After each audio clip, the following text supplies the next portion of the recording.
Welcome to the Yellow Spider Media Business Spotlight podcast, a chance for business owners to discuss what they do and what makes them special. Today's guest is Chris Howard, also known as Chris the Coast Walker. Right, so first of all, Chris, thanks for coming on and being a guest on the podcast. No worries, thanks for having me. We met on Twitter. I noticed that you were about to embark on a rather special journey, so do you want to explain what it is you're up to? Yeah, that's right. So as the end of the first lockdown came into play, I decided I was going to go for a bit of a walk around the coast, and my wife said, which bit? So I said, all of it. So I'm walking around the whole of the British coastline, and I'm doing it for children in need. Now, there are varying stats for the UK coastline, but the Ordnance Survey has it recorded at just over 11,000 miles. So it's some feat, and it's all for a good cause. However, your plan was for a continuous 12-month trip originally, wasn't it? And I guess that was scuppered by COVID and lockdowns. So how far did you get? I started at the end of July last year, and I think in 155 days, I made it 4,000 miles all the way to Aberystwyth. I headed south down the east coast and then along the south coast around Cornwall up to northwest Wales. And is the UK coastline terrain that you're familiar with? I've not really been to much of the UK coast, to be honest with you, but I've walked and hiked and backpacked all over the world. So where did this particular idea come from? It's not like you just get up one day and say, I'm going to walk around the country. Well, initially, the strange thing about the lockdown is it gave people a lot of time to think. And for me, that was truer than I suppose most people I know. I was able to step away from work a bit. My wife and I run a business, and I wanted to do the homeschooling with the kids. I didn't want to miss out on that. And I didn't want us both trying to work at the same time. And it was all very difficult.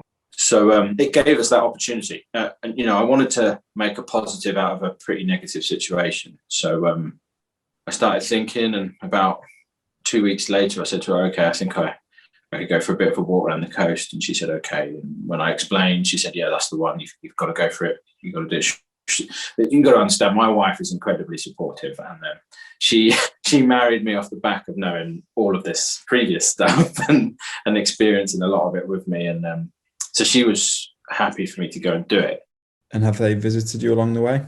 Yeah, so my family came and visited me at one point in North Kent. So that was 4 weeks in, and that's the longest I've ever been away from my children.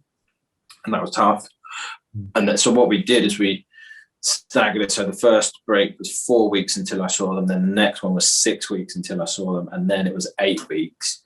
And that's purely on the basis that after that first visit, I was reliant on term times because they'd gone back to school and stuff. So I couldn't see them at any other point. So they came to North Kent to see me. Then they came to Bristol to see me, which was awesome. Where did they come after that? I can't remember where they came after that. But they're seeing bits of the countryside that perhaps they wouldn't have been able to do before. They are. So that's the other thing. People say, oh, God, it must be terrible for your kids. But actually, they love it because it's an adventure for them every time they come out and see me. They see something new. Our time together becomes that much more precious and intense. And also their school are following me. So I get to do Zoom calls with their school every few weeks.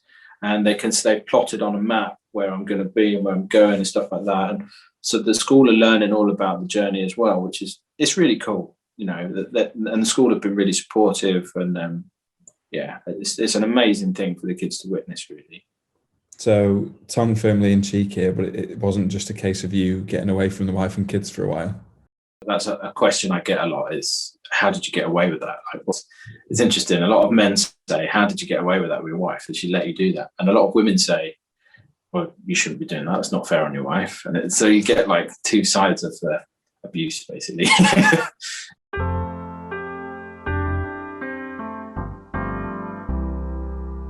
Before the delays and lockdowns, then, the plan initially was for a 12-month project, wasn't it? I set out with the intention of being the unofficial fastest man around Britain. So I wanted to do it in 12 months or less. And so that would have meant that I would have got back at the end of July this year. That's changed through things out of my control. And, lots of things for other people have changed because of the pandemic.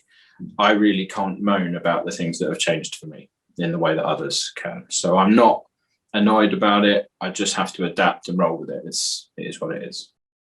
So you set off, and like you said, you'd got sort of around the south coast and up into Wales.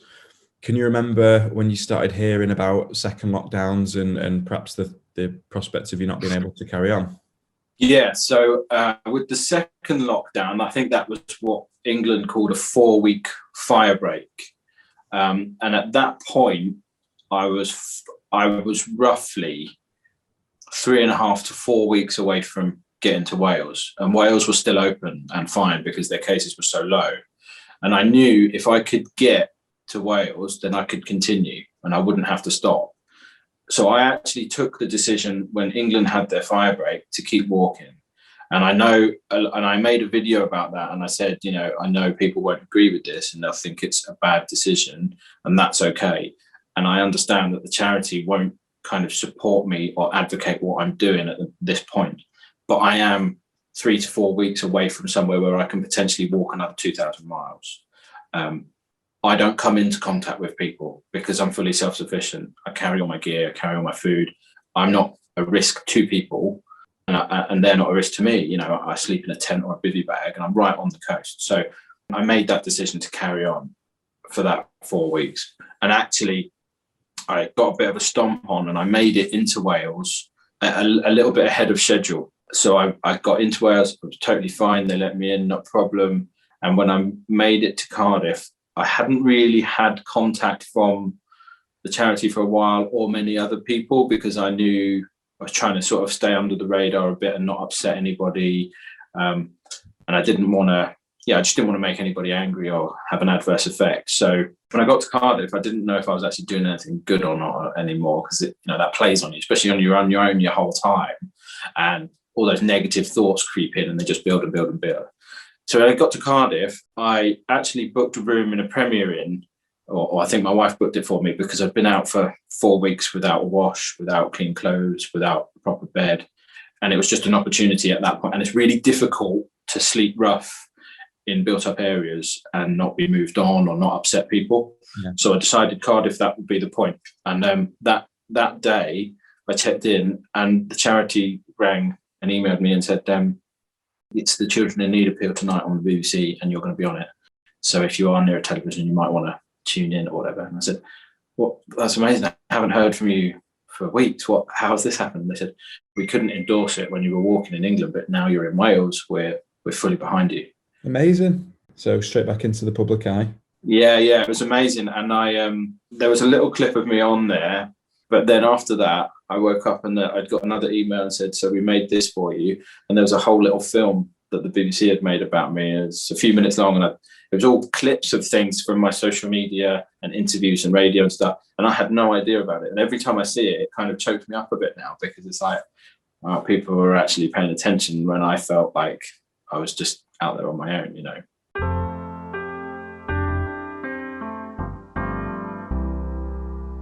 You mentioned the videos and the social media. Is that more just sort of for your own personal diary, or is it something that you agreed with the charity? What was the aim for that? Yeah, it's weird. I set the Coast Walker Facebook page and Instagram page and Twitter page up, and I am by no means a social media expert, and I find it very difficult to understand, one, how they work, and two, whether it's worthwhile or not. But I did find suddenly that I was just doing a couple of videos, like I started doing Facebook Lives just to show people where I was and what I was doing and explain a little bit about the area. And all of a sudden, my following just shot through the roof and increased, and loads of companies were contacting me. Loads of people wanted to sort of see more of that. And I was very conscious of, whilst I wanted followers and wanted people to engage with me, I didn't want the walk and that kind of natural freedom in that environment to be dictated by social media and what I was putting out. So I kind of had to give myself a few boundaries with it. And but it's amazing. Social media is an incredible thing, really. I mean, we met on Twitter. So just to explain a little bit of background on that, I was looking for brand ambassadors for a client that sells blister prevention socks for hikers, walkers, anyone that's involved in sport activities, really. And Twitter's really good for that, finding your target audience. If you've got a specific group of people that you want to speak with or understand, you can just join in on thousands of conversations all around one topic, can't you? Which is how I came across what you were doing. And you get to meet whole communities. And it's fascinating because you don't realise how big what I think is, or what I originally thought was quite a niche audience, it's actually a huge following. And there's a lot of people doing just incredible things, you know. But as you mentioned, you didn't want social media to dictate the whole journey. But I know you have met up with some people along the way that arranged to meet you on social media or perhaps otherwise to join you for a leg of the journey, haven't you? So what's that like? I still find it very odd because I'm like, who are these people? But it's incredible. And what I like about it is I get to see a snapshot of other people's lives, and I really have loved that. And then there are other points that are fairly remote. And so I might not see someone or speak to someone for 9 or 10 days or something. And it's like all of a sudden you'll see a group of people coming towards you, and you've got to remind yourself to stop talking to yourself, or that you've got social etiquette to readjust to. Back to the real world. Yeah, it's a really surreal experience.